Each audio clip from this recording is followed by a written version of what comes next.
Hello everyone, welcome to YouTube channel MV learning point. મિત્રો, જે channel ઉપર નવા હોય ચેનલને આ રીતે સબસ્ક્રાઇબ કરી બાજુમાં આ રીતે બેલ આઇકન પ્રેસ કરી દેવું, જેથી કરીને તમને આવનારા દરેક ઇમ્પોર્ટન્ટ વિડીયોની માહિતી નોટિફિકેશનના માધ્યમથી મળતી રહેશે. તો આજના વિડીયોમાં આપણે જોવાના છીએ 17 ઓક્ટોબર રિલેટેડ ખૂબ જ મહત્ત્વના અને ઇમ્પોર્ટન્ટ ક્વેશ્ચન વિશે આપણે ડિસ્કશન કરીશું કરંટ અફેર્સના. ઓકે, તો મિત્રો આજે તારીખ છે 17મી ઓક્ટોબર 2020. તો એના રિલેટેડ જે કોઈ પણ ઇમ્પોર્ટન્ટ ક્વેશ્ચન બનશે તો એના વિશે આપણે બધી ડિસ્કશન કરીશું. તો પહેલો ક્વેશ્ચન છે, વિશ્વ ખાદ્ય દિવસ ક્યારે ઉજવવામાં આવ્યો છે? તો તાજેતરમાં જ ઉજવવામાં આવ્યો છે 16મી ઓક્ટોબરના રોજ. હવે શું કામ ઉજવવામાં આવે છે? તો કે દર વર્ષે વિશ્વમાં જે બધાના જીવનમાં ભૂખની સમસ્યા હોય છે તો એને દૂર કરવા માટે આ જે દિવસ છે વિશ્વ ખાદ્ય દિવસ ઉજવવામાં આવે છે.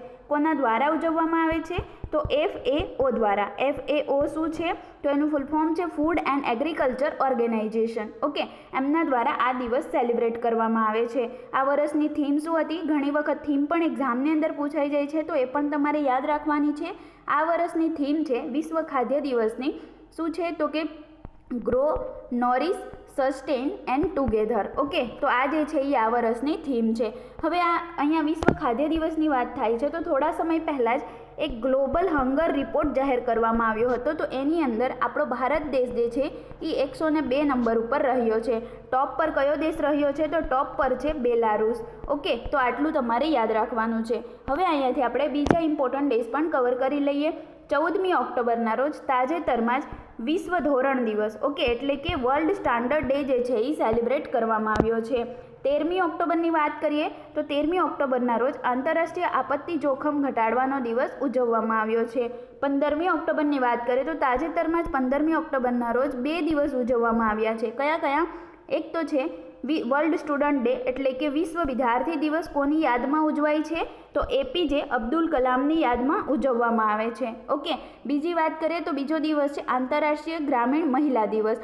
એટલે શું? તો કે international rural woman day. Okay, તો આ 2 ડે સેલિબ્રેટ કરવામાં આવે છે 15મી ઓક્ટોબરના રોજ. રાઈટ, તો ડેઝ રિલેટેડ ક્વેશ્ચનની અંદર તમારે આટલું યાદ રાખવાનું છે. ઓકે, હવે આપણે જોઈશું નેક્સ્ટ ક્વેશ્ચન. તો નેક્સ્ટ ક્વેશ્ચન છે, તાજેતરમાં રક્ષામંત્રી રાજનાથ સિંહે BRO દ્વારા તૈયાર નીચેનામાંથી કેટલા પુલોનું એકસાથે ઉદ્ઘાટન કર્યું છે?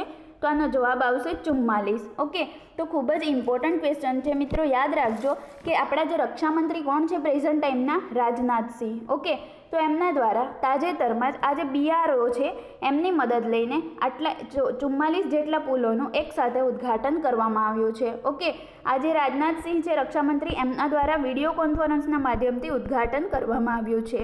ઓકે, તો આટલું તમારે યાદ રાખવાનું છે.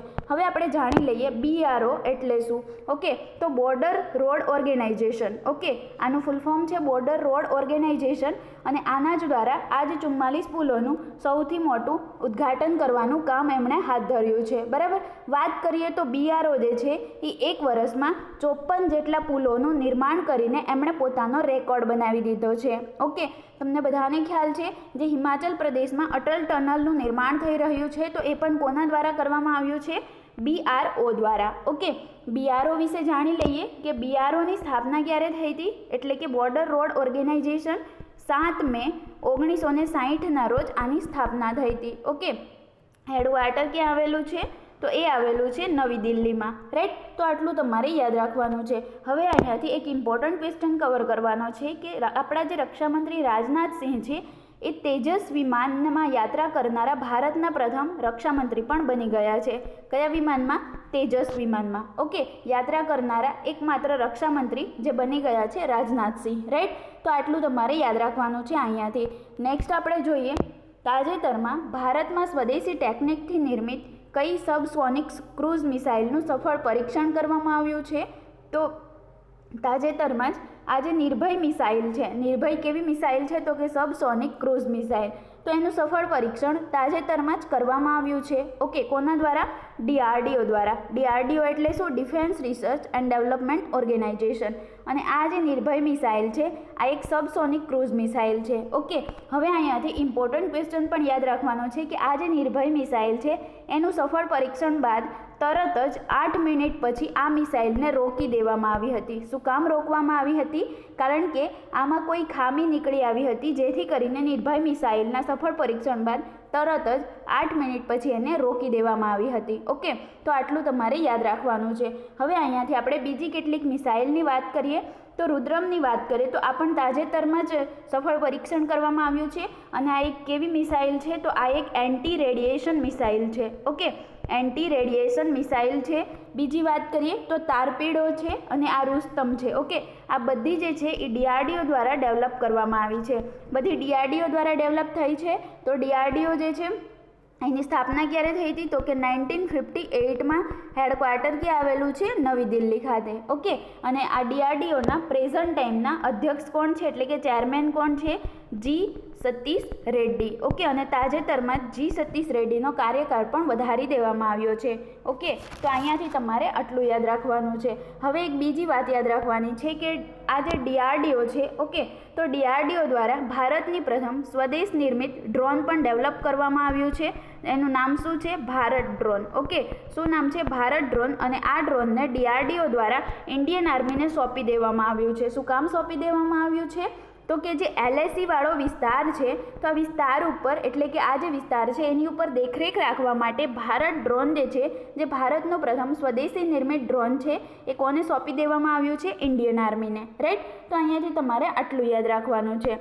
નેક્સ્ટ આપણે વાત કરીએ તો તાજેતરમાં જ સખી નામક વન સ્ટોપ મોબાઈલ સેન્ટર જે છે એનું ઉદ્ઘાટન ક્યાં કરવામાં આવ્યું છે? તો એનું ઉદ્ઘાટન કરી દેવામાં આવ્યું છે જમ્મુ કાશ્મીરમાં. ઓકે, શેના માટે આનું ઉદ્ઘાટન કરવામાં આવ્યું છે? સખી નામનું જે વન સ્ટોપ મોબાઈલ સેન્ટર છે એનું ઉદ્ઘાટન મહિલાઓની સહાય માટે કરવામાં આવ્યું છે. શેના માટે? જેથી કરીને મહિલાઓને સહાય મળી શકશે. ઓકે, અહીંયા કન્ફ્યુઝ થવાની જરૂર નથી, કારણ કે આપણે સ્મૃતિ ઈરાની કેન્દ્રીય મંત્રી એમને પણ સખી નામની એક મોબાઈલ એપ્લિકેશન લોન્ચ કરી હતી. બરાબર, પણ અહીંયા વાત શેની થાય છે? સખી નામના વન સ્ટોપ મોબાઈલ સેન્ટરનું ઉદ્ઘાટન તો એ કરી દેવાય છે જમ્મુ કાશ્મીરમાં. ઓકે, શેના માટે? તો કે મહિલાઓની સહાય માટે. સહાય કઈ કઈ મળી શકશે? તો કે જે સ્વાસ્થ્ય માટે તેમજ પોલીસની સહાયતા પણ મેળવી શકશે. એટલે કે ટૂંકમાં યાદ શું રાખવાનું કે જે કોઈ મહિલા હિંસાથી પીડિત હશે તો એ કોઈ પણ મહિલાને સખી નામક મોબાઈલ વન સ્ટોપ સેન્ટરથી મદદ મળી રહેશે. ઓકે, હવે જમ્મુ કાશ્મીર છે તો જમ્મુ કાશ્મીર UT છે, એટલે કે કેન્દ્ર શાસિત પ્રદેશ છે, યુનિયન ટેરેટરી. તો ત્યાં આગળ કોણ હશે? LG હશે, એટલે કે લેફ્ટનન્ટ ગવર્નર. તો એમનું નામ શું છે? મનોજ સિંહા. ઓકે, એટલે કે મનોજ સિંહ. તો અહીંયાથી તમારે આટલું યાદ રાખવાનું છે. Jammu Kashmir related 2-3 important national park યાદ રાખવાના છે જે એક્ઝામની અંદર પૂછાઈ શકે એવા છે.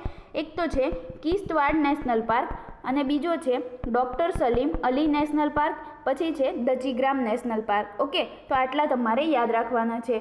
ઓકે, આપણો જવાબ શું છે? જમ્મુ કાશ્મીર. રાઈટ, તો હવે આપણે આગળ જોઈશું નેક્સ્ટ ક્વેશ્ચન.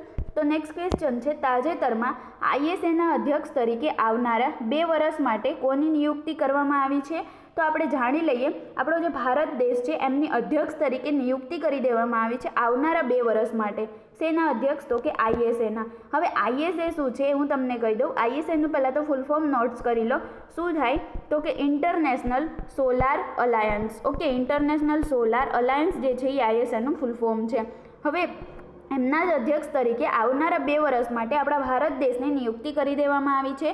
આ તો થયા અધ્યક્ષની વાતો, પરંતુ ISAના ઉપાધ્યક્ષ તરીકે કોની નિમણૂક થઈ છે?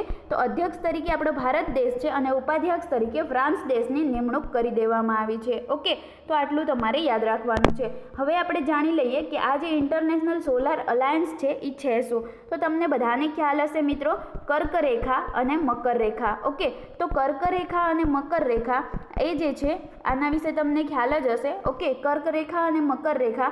તો કર્ક રેખા જે છે એ 23.5 ઉત્તર અક્ષાંશ પર આવેલી છે. ઓકે, જ્યારે મકર રેખા જે છે એ 23.5 એટલે કે 23.5 દક્ષિણ અક્ષાંશ પર આવેલી છે. ઓકે, તો આ બંને રેખાઓની વચ્ચે જેટલા પણ દેશ છે તો એમાં સૂર્યનો પ્રકાશ સૌથી વધુ પડે છે. ઓકે, તો આ જ સૂર્યપ્રકાશ જે છે એનો યુઝ એનર્જી તરીકે કરવા માટે એક ISA બનાવવામાં આવ્યું છે, એટલે કે ઇન્ટરનેશનલ સોલાર અલાયન્સ બનાવવામાં આવી છે. ઓકે, શેના માટે? તો આપણે વાત કરી કર્ક રેખા અને જે મકર રેખા છે, તો આ બંને વચ્ચે જે સૌથી વધુ સૂર્યપ્રકાશ પડે છે તો એનો ઉપયોગ એનર્જી તરીકે કરવા માટે એક અલાયન્સ બનાવવામાં આવી છે.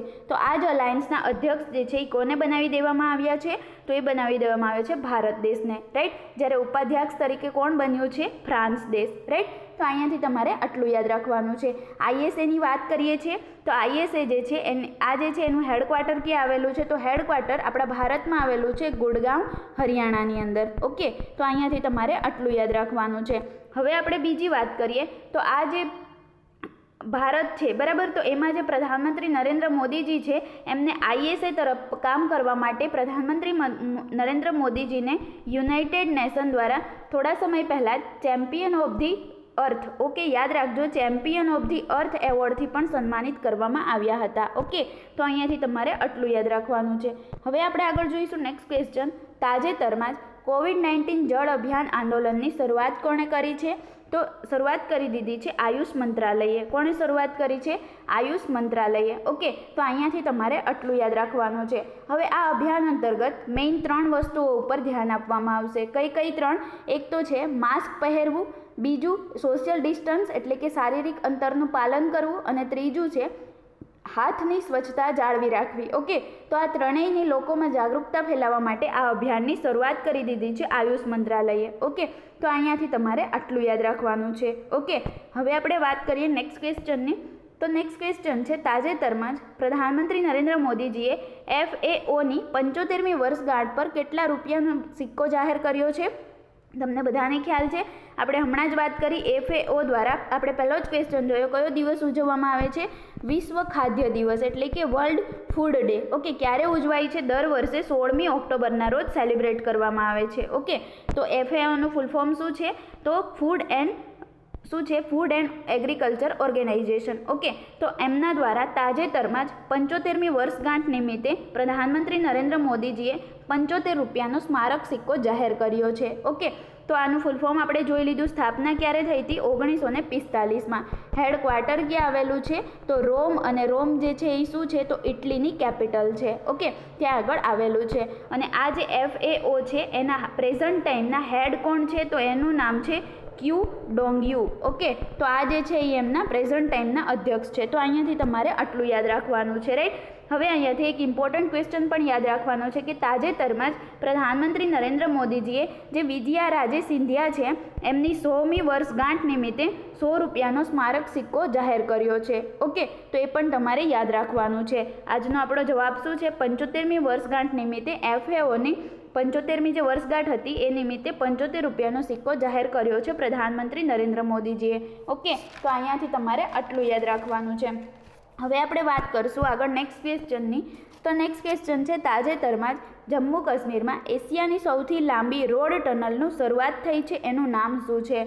તો તાજેતરમાં જ શરૂઆત થઈ છે, એનું નામ છે જોજીલા ટનલ. ઓકે, ખૂબ જ ઇમ્પોર્ટન્ટ છે મિત્રો, યાદ રાખજો. આ જે જોજીલા ટનલ છે એ ટોટલ 14.15 કિલોમીટર જેટલી લાંબી હશે ટનલ. ઓકે, ને અહીંયા ધ્યાન આપવાની એ વસ્તુ છે કે એશિયાની સૌથી લાંબી, યાદ રાખજો એશિયાની વાત થાય છે, લાંબી રોડ ટનલ તો એ આવશે જોજીલા ટનલ. ઓકે, અને આ જે જોજીલા ટનલ છે એ બધી ઋતુમાં કનેક્ટિવિટી પ્રોવાઈડ કરશે. ઓકે, અને બીજી વાત કરીએ તો આ જે જોજીલા ટનલમાં જોજીલા દરા જે છે એ વિશ્વના સૌથી મુશ્કેલ કેટેગરીમાં આવે છે. ઓકે, અને આ જોજીલા ટનલ દરમિયાન જે શ્રીનગરથી જે લાંબો રસ્તો હતો, ઓકે, તો એ 3 થી 4 કલાકનો હતો. ઓકે, શ્રીનગરથી જમ્મુનો જે રસ્તો હતો એ 3 થી 4 કલાકનો હતો. અને આ ટનલ બની જવાથી કેટલા કિલોમીટરનો થઈ જશે? 15 મિનિટ જેટલો લાગશે આ રસ્તો કાપવા માટે. ઓકે, એટલે 15 મિનિટનું અંતર થઈ જશે. જે 3 થી 4 કલાકનું અંતર હતું એ કેટલા મિનિટનું થઈ જશે? 15 મિનિટનું. ઓકે, આ ટનલ બની જવાથી. તો આટલું તમારે યાદ રાખવાનું છે. ઓકે, હવે અહીંયા વાત થાય છે એશિયાના સૌથી લાંબી રોડ ટનલની, તો એ છે જોજીલા ટનલ.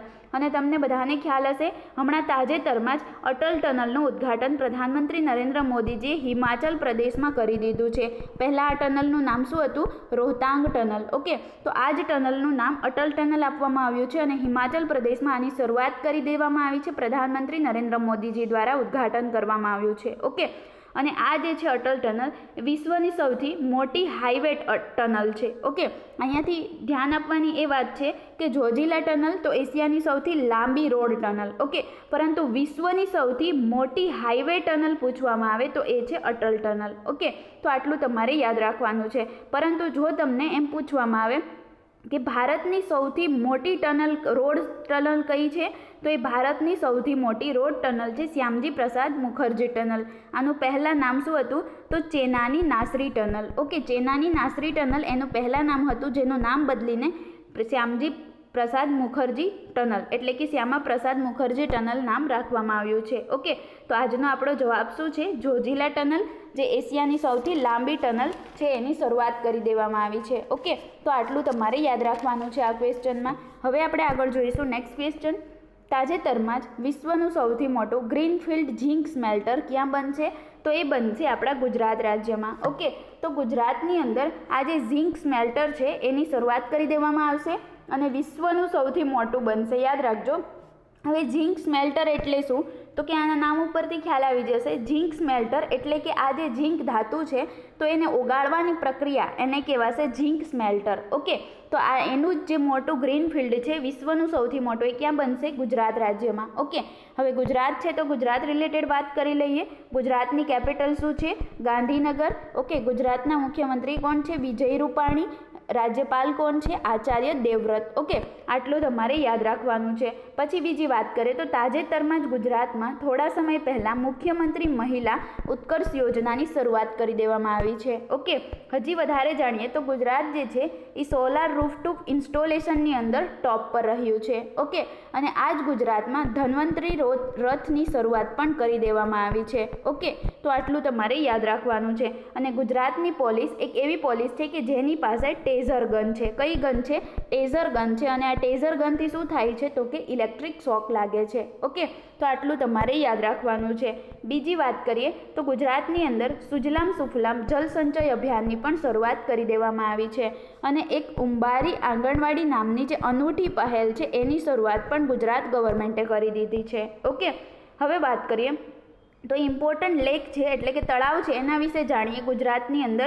તો એક તો છે નળ સરોવર. ઓકે, બીજું છે કાંકરિયા અને એક છે ખીજડીયા તળાવ. ઓકે, તો આ ઇમ્પોર્ટન્ટ છે, તો આટલા તમારે યાદ રાખવાના છે. અને આ જ ગુજરાતમાં એક ગીર નેશનલ પાર્ક આવેલું છે. હવે આ ગીર નેશનલ પાર્ક શેના માટે જાણીતો છે? તો કે એશિયાટિક સિંહ માટે ફેમસ છે. એટલે કે એશિયાટિક લાયન માટે આ જે ગીર નેશનલ પાર્ક છે એ ફેમસ છે.